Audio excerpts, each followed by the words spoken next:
Nikhil, Tech Mahindra obviously, has been at the cutting edge of software development. You've now got software that develops itself. Yeah. So let me ask you a super pointed question.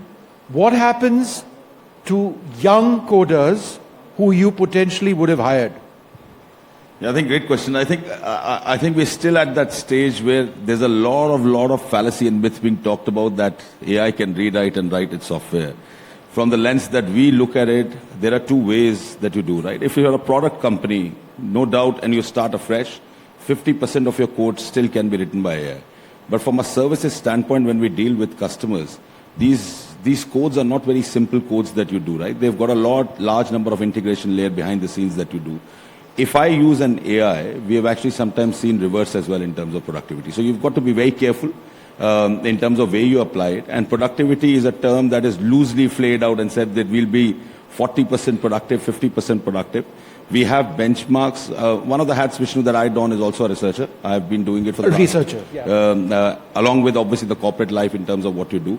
But in my research, I've actually found out that to start off with, if you're looking at a brownfield code, you would see almost at an instant, you'll find 15% to 20% productivity come up, but you also need a human hand to actually mold. Now, what happens to the youngsters who come in?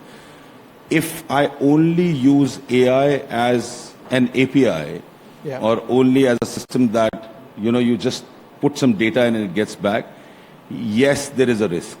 But if you understand what is going on in the underfiddles of AI, then it's not a risk. You have a job still. And you need the human in the loop to actually figure out what's the result that the AI is coming up with.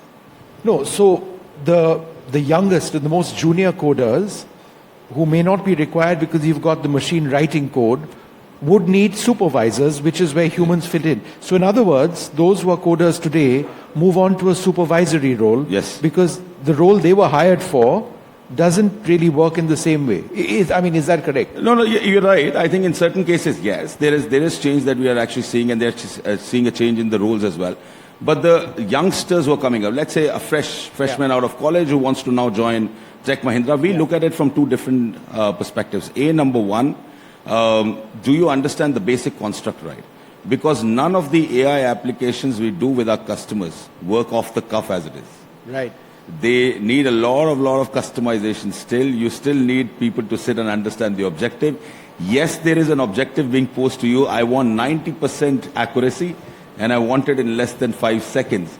But that doesn't really happen when the rubber hits the road. So I think that is important for us to realize from a pragmatic sense.